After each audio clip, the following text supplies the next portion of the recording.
Welcome to Scary Bed. Take a moment. Look around your room. Is the door closed?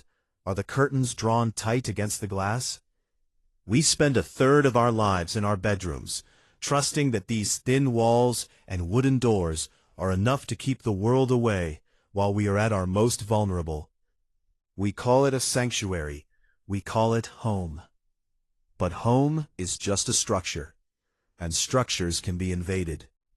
Tonight we're diving into 4 accounts from people who discovered that their sanctuary had become a cage. These aren't urban legends passed down through campfire whispers. These are real encounters from real people who realized, far too late, that they weren't the only ones in the room. Take a deep breath, dim the lights, get under the covers. Let's begin. This account comes from a listener named Elias. 3 years ago, Elias moved into a remote, 1920s farmhouse in rural Ohio. He was a writer looking for the kind of silence only the countryside can provide. But the silence in that house, it wasn't empty. It was waiting. I've lived in old houses my whole life, Elias writes. I know the vocabulary of a building. I know the groan of wood expanding in the midday heat and the whistle of the wind through a drafty window frame. I find those sounds comforting. But 2 weeks after I moved in, the vocabulary changed. The house started speaking a language I didn't recognize. It started in the attic. Every night at precisely 1:15 a.m., I know because I looked at my phone every time, I would hear a sound directly above my head. It was a slow, wet drag across the floorboards. Screech, thump, screech, thump. It didn't sound like an animal.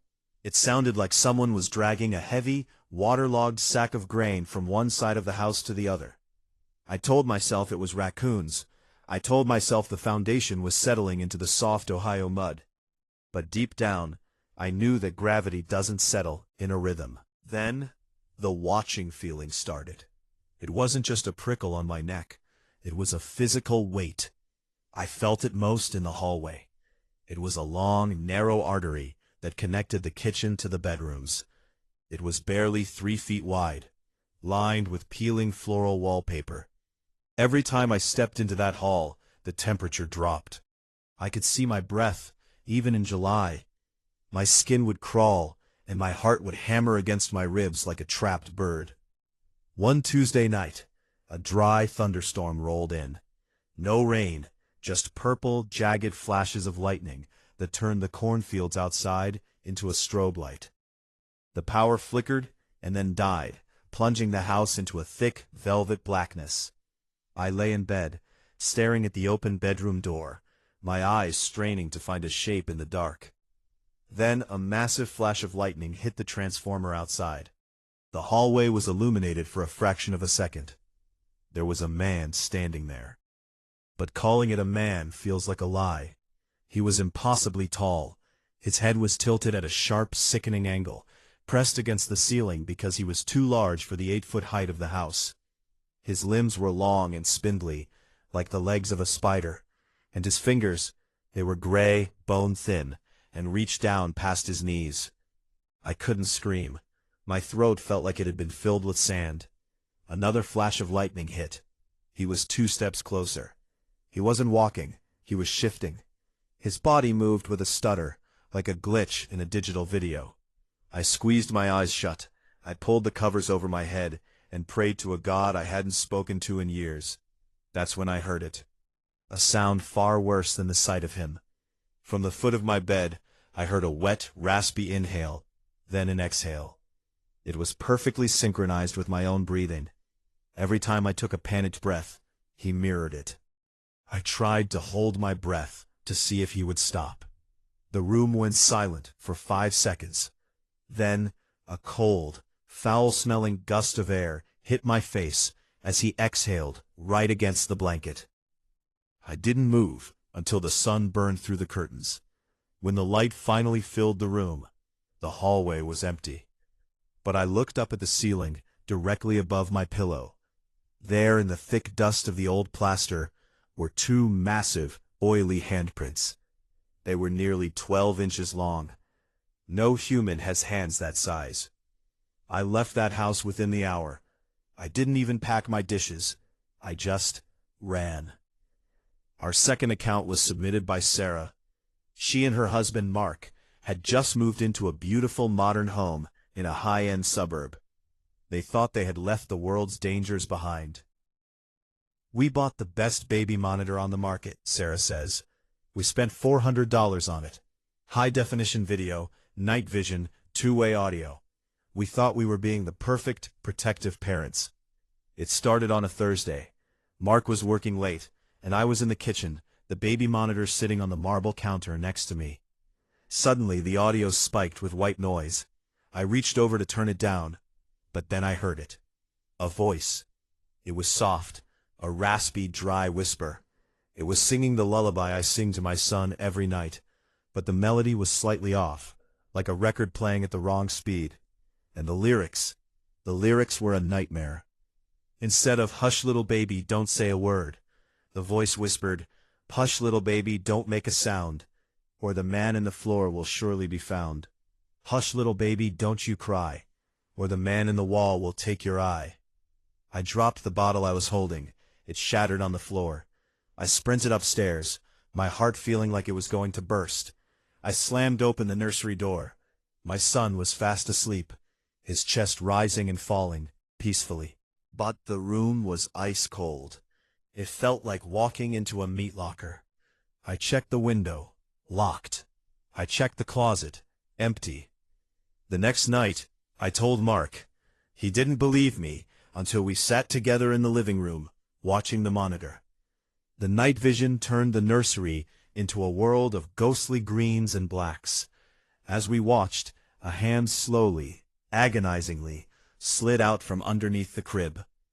It was a pale, fleshy hand. It looked like it had been submerged in water for days.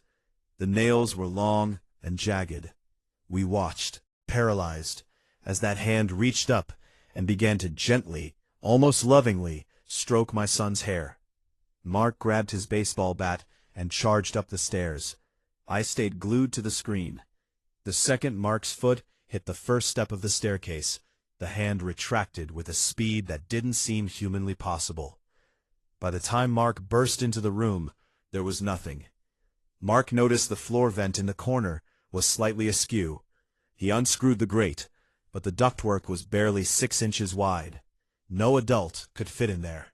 The police came, but since there was no forced entry, they told us it was probably a hacker who had accessed our Wi-Fi monitor to play a prank. But the next morning, I logged into the monitor's cloud storage. I scrolled back through the recordings from the previous week. Every single night, at exactly 3:00 a.m., a thin, gaunt man in a tattered, filth-stained gray suit would crawl out from the crawlspace access door in the hallway. He would crawl on his belly, like an insect, enter the nursery, and spend 2 hours sitting on the floor in the dark, right next to the crib, just watching. He knew where the camera was. He knew the blind spots. He had been living in our crawl space for months, listening to us, learning our songs.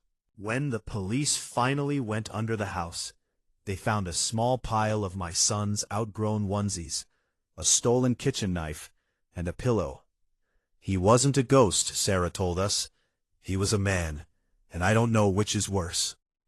For those of you who find peace in the wilderness, this story might change the way you look at the tree line. This comes from David, a veteran hiker. "I've spent 15 years hiking the Pacific Northwest," David writes. "I've seen bears, I've seen mountain lions, and I've seen the way the woods can play tricks on your mind. But 3 years ago, near the Olympic National Forest, I saw something that broke my understanding of reality. I was with my friend, Sam. We were deep in the backcountry, about 10 miles from the nearest road. Suddenly we hit a patch of forest I can only describe as the dead zone. Usually the woods are a symphony, birds, squirrels, the wind in the needles. But within the span of a single step, everything went silent. The silence was so heavy it made my ears pop. Then we heard the whistling. It was a cheerful 3-note tune. Join us now. It sounded like a man walking his dog on a suburban sidewalk. It was totally out of place in the middle of a wilderness area. We stopped. "Hello?" Sam called out. The whistling stopped instantly. We waited for a minute, our breath held. Then, from about 50 yards to our left, the whistling started again. The exact same 3 notes. We started walking faster. The whistling followed us, keeping pace perfectly. If we broke into a jog, the whistling moved faster through the brush. If we stopped to listen, it stopped half a second later. After an hour of this psychological torture, we stumbled into a clearing. My stomach did a slow, cold flip. In the center of the clearing was a campsite. There was a blue tent, 2 backpacks, and a half-eaten granola bar sitting on a log. "David," Sam whispered. His voice was trembling. "That's our gear." It was impossible. Our packs were on our shoulders. We were looking at a perfect, molecular copy of our own campsite. But it looked like it had been sitting there for years. The blue tent was faded and ripped. The backpacks were covered in thick green moss. And the granola bar, it was a black, fuzzy mass of mold. That's when the whistling started again. But this time, it wasn't coming from the trees. It was coming from inside the rotted tent. The zipper of the tent slowly, painfully began to move.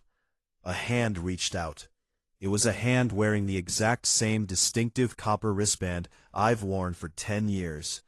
And then, a voice spoke. It wasn't a growl or a scream. It was my voice. It was my exact tone, my exact inflection. It said, "You're late. We've been waiting for you to finish." We didn't stay to see what was attached to that hand. We dropped everything, our gear, our food, our water, and we ran. We ran until our lungs burned and our legs gave out. We reached the highway at dawn. I've never gone back for my gear. I don't hike anymore. Sometimes, when I'm in my own backyard, I hear those 3 notes from the woods behind my house. And every time the voice that whispers, "I'm home," is mine. Our final story for tonight is short, but it's a reminder to always look twice before you open the door. This comes from Chloe, who lived in a high-rise in Chicago. "I lived on the 14th floor," Chloe says. "It was a luxury building. You needed a fob for everything. I felt untouchable. At 3:14 a.m. last Tuesday, I was jolted awake by a frantic, heavy knocking at my front door. Bam, bam, bam. I looked through the peephole. It was Mrs. Gable from across the hall. She's a sweet, 80-year-old woman. In the distorted view of the peephole, she looked hysterical. Her hair was a mess, and she was pointing down the hallway, her mouth moving in a silent scream. She kept mouthing, "Let me in. He's right behind me. Please, Chloe, let me in." I felt a wave of pity and terror. I reached for the deadbolt, ready to pull her inside, but as my fingers touched the cold metal, I paused. I looked closer at her face. Mrs. Gable was staring directly into the peephole. But her eyes, they didn't blink. I watched for 30 seconds, not a single lid movement. And her pupils were massive, black voids that swallowed the iris. Then, I looked at the hallway mirror that hung on the wall behind her. In the reflection, I could see Mrs. Gable's back, but I also saw her feet. Her slippers were dangling 4 inches off the carpet. She wasn't standing. She was being held up from above. Something tall, dark, and oily was pressed against the ceiling in the shadows of the doorframe. It had its long, needle-like fingers hooked into the back of her neck, holding her up like a macabre puppet. The Mrs. Gable at my door suddenly stopped pointing. Her face went completely slack, her jaw dropping open further than a human jaw should go. She leaned forward until her forehead thudded against my door. In a voice that sounded like dry leaves being crushed, she whispered, "I know you're looking at my feet, Chloe." I didn't make a sound. I backed away into my bathroom, locked the door, and sat in the tub with a kitchen knife until the sun came up. When the police finally arrived, the hallway was empty. Mrs. Gable's apartment was perfectly tidy. but she was gone. She hasn't been seen since, but every night, at exactly 3:14 a.m., I hear a single, soft tap on my door. Tink, just one, like a fingernail hitting the wood, waiting for me to look again. 4 stories, 4 reminders that the world we see is only a thin veil over something much darker. Sleep is a luxury not everyone can afford tonight. If you've had an encounter that defies explanation, if you've seen something in the corner of your eye or heard your name called in an empty house, send your story to the Scary Bed inbox. We are always listening. Until next time, try to stay in the light. And remember, keep your feet under the covers.